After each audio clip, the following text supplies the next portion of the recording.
1 Reis, capítulo 18, versos 41 ao 46. Diz assim a palavra de Deus: Então disse Elias a Acabe: Sobe, come e bebe, porque já se ouve ruído de abundante chuva. Subiu Acabe a comer e a beber. Elias, porém, subiu ao cimo do Carmelo e, encurvado para a terra, meteu o rosto entre os joelhos e disse ao seu moço: Sobe e olha para o lado do mar. Ele subiu, olhou e disse: Não há nada. Então lhe disse Elias: Volta, e assim por 7 vezes. À 7ª vez disse: Eis que se levanta do mar uma nuvem pequena como a palma da mão do homem. Então disse ele: Sobe e dize a Acabe: Aparelha o teu carro e desce, para que a chuva não te detenha. Dentre pouco os céus se enegreceram com nuvens e vento, e caiu grande chuva. Acabe subiu ao carro e foi para Jezreel. A mão do Senhor veio sobre Elias, o qual cingiu os lombos e correu adiante de Acabe, até a entrada de Jezreel. Amém. Vamos ter uma palavra de oração. Fecha os teus olhos, abra bem o teu coração. Ó Deus, obrigado pela leitura da tua palavra. Fala conosco, Senhor. Ministra os nossos corações, edifica-nos. Encha-nos, Senhor, da tua palavra. Ó Espírito Santo, leva essa palavra aos nossos corações para que tenhamos a oportunidade e a capacidade de dar frutos que glorifiquem o nome do Senhor.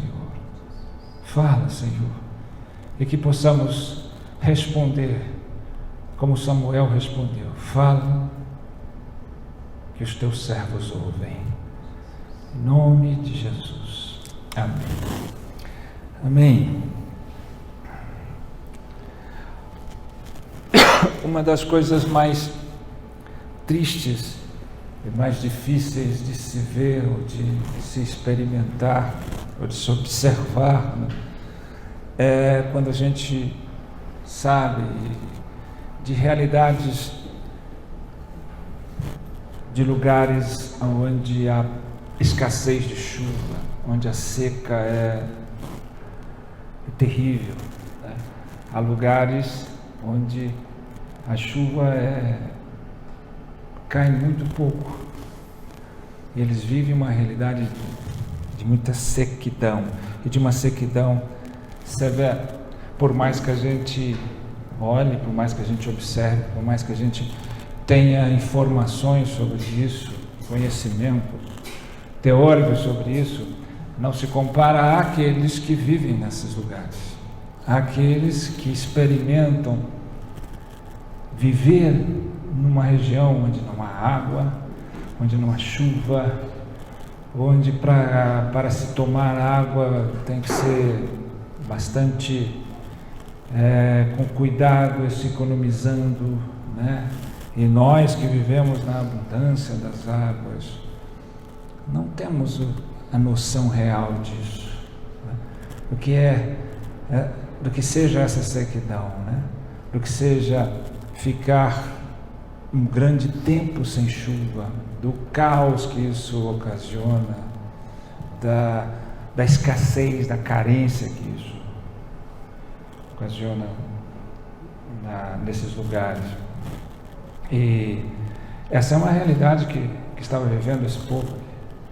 O próprio Elias tinha orado ao Senhor e já fazia 3 anos e meio, por volta de 3 anos e meio, que não caía chuva sobre a terra. Uma realidade terrível, né?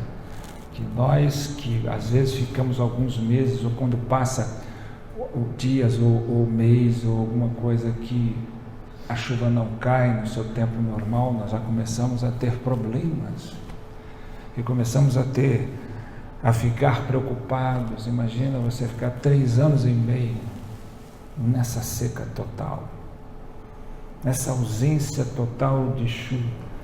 a terra não dá seu fruto,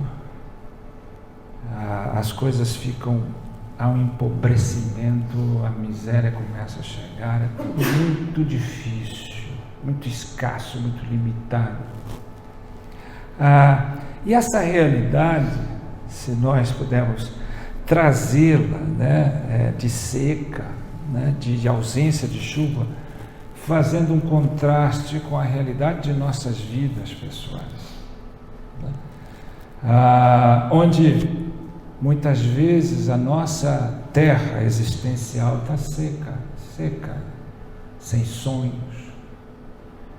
seca nos nossos relacionamentos, seca dos nossos planos, nas nossas capacidades de visão, de percepção, onde nós temos uma total ausência de chuva, de vida, estamos secos, sem vida, sem planos, sem sonhos.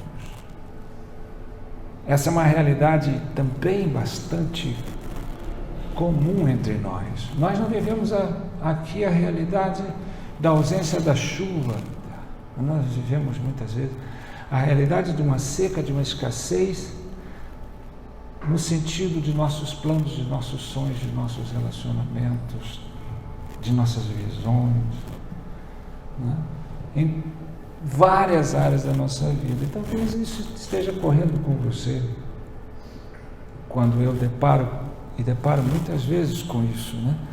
Pessoas que estão vivendo pessoalmente uma desolação, uma escassez, uma sequidão que vai chegando, e o ser humano ele tem uma capacidade de adaptação,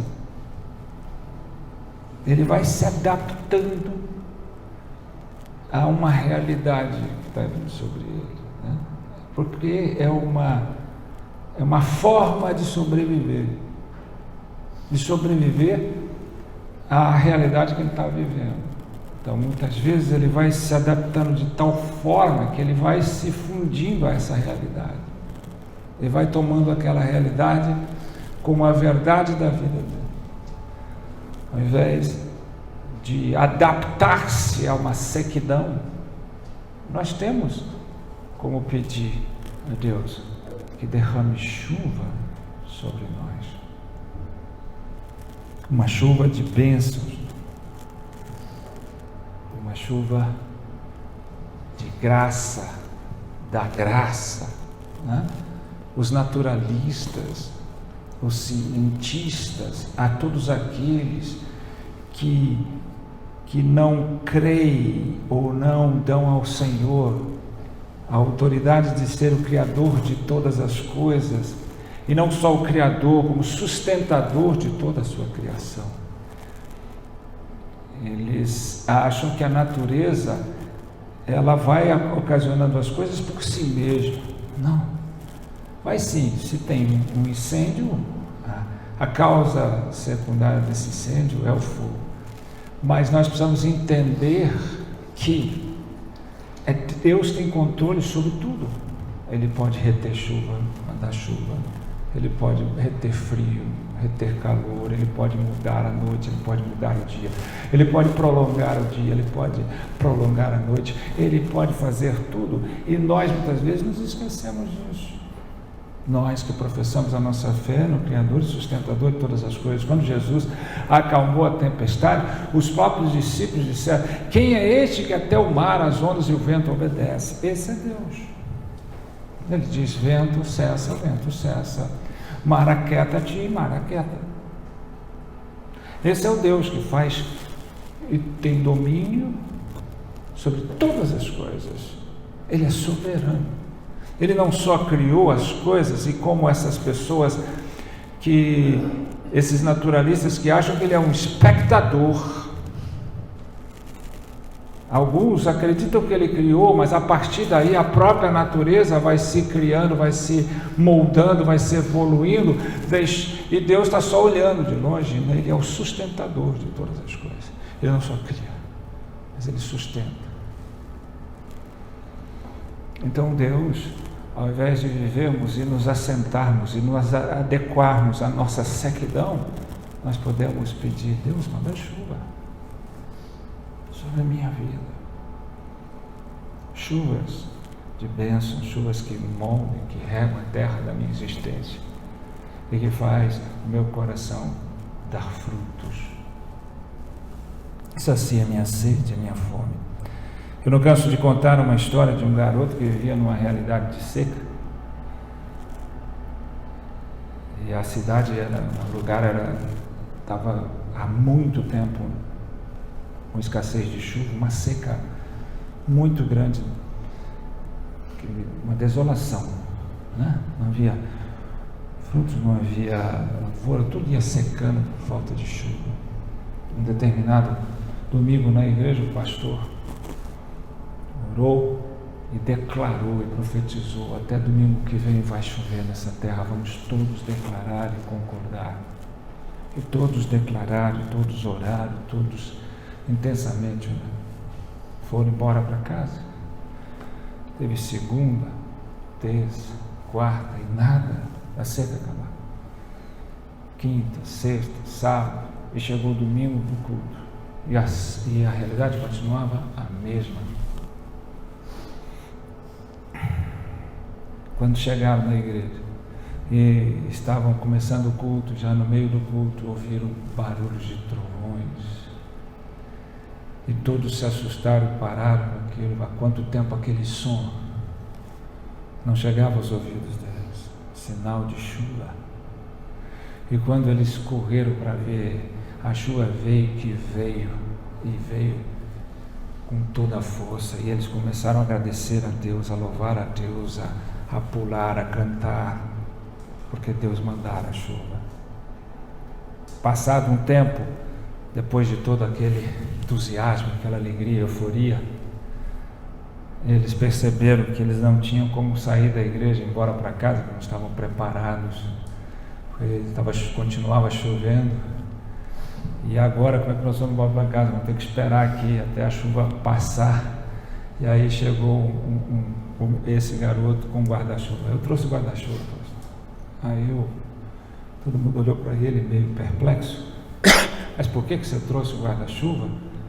Por que você estava falando? Eu trouxe o guarda-chuva, o senhor falou, e nós profetizamos que ia chover e não choveu até na hora. Foi até na hora do culto vai cair chuva. Eu tenho que estar preparado para a chuva que Deus vai mandar.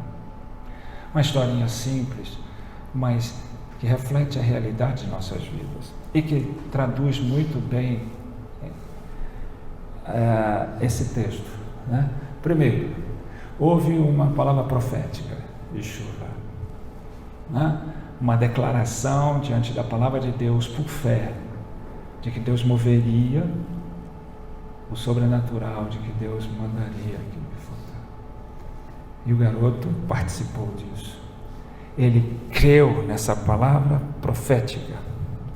Depois que ele creu nessa palavra, ele foi para casa e ele orou todos os dias para que essa palavra se cumprisse. Então ele creu e ele orou. E quando ele chegou no domingo, ele era o único que estava preparado para receber o que Deus mandar. 3 coisas que nós muitas vezes esquecemos. Primeiro, crer na palavra de Deus, crer na declaração por fé que ouvimos, o que fazemos. O justo anda por fé, e o que move o sobrenatural é a nossa fé. Segundo, orar por isso, para que se cumpra, e não parar de orar. E terceiro, se preparar para receber. Porque qual o homem de fé que ora, que declara, que ora e se prepara para receber? Se você não se prepara para receber o que Deus tem te mandado, você está perto de se perder naquilo que Deus pode te dar. Outra coisa que eu aprendo desse texto, e nós vamos estudar parte por parte, e que nós vamos ver aqui, né? É que as pessoas às vezes elas pensam o seguinte: mas foi Elias. Elias é um profeta, cheio da unção de Deus, cheio do poder de Deus. Eu não tenho essa fé, essa unção de Elias, eu nem posso me comparar a Elias, né? Elias era um homem especial, dotado de dons especiais e de poder para fazer isso. Isso é um engano. E antes da gente detalhar passo por passo deste texto, eu quero que vocês parem para pensar em Tiago.